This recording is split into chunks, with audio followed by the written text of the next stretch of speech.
they're going to be speaking with campus abuse, campus violence, and everything involved in that. Our panelist today is Monique, Graduate Assistant Office Administration Action, Affirmative Action, Sergeant Jacque Smith down here again from ISU Public Safety, and Susan Hall, the Executive Director of Council for Domestic Abuse. So they're going to speak with us today, and we're going to ask them some questions, and hope we can get some important and useful information out of this today. I kind of counted 41 people in this room.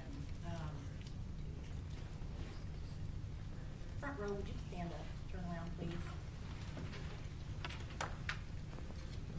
All of you. These folks are indicative of how many people are going to be abused in their lifetime, either sexually or through domestic violence. So I think that's kind of significant. Go through the step of the kit. The advocate will be with you at all times. They will not leave your side.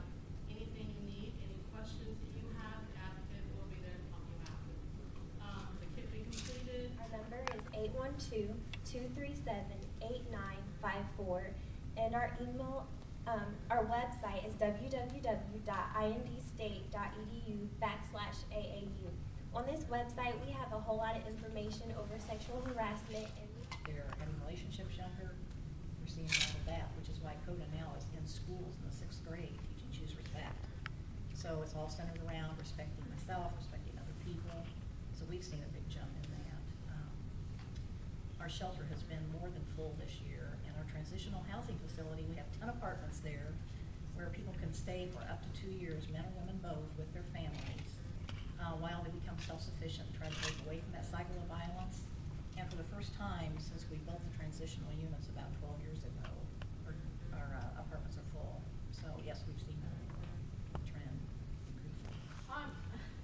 It's your own residence. It's the most vulnerable area.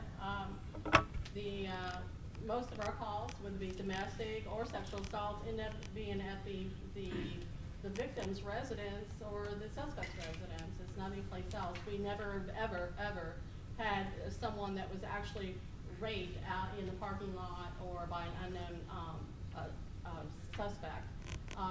They were all acquaintance sexual assaults, someone they went out with, someone they just met, then went out with.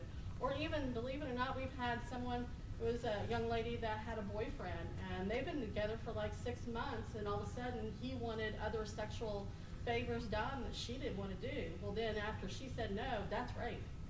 And then he was charged with rape. So, there's this, maybe it's not something she's into. And she says, no, I don't want it, and he continued. Well, he was charged for rape after that.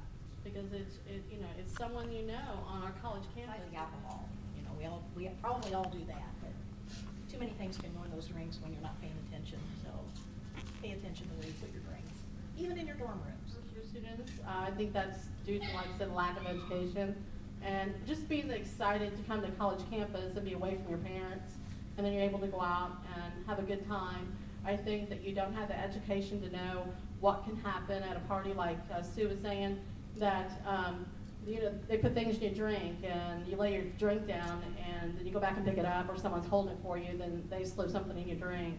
It only takes a second.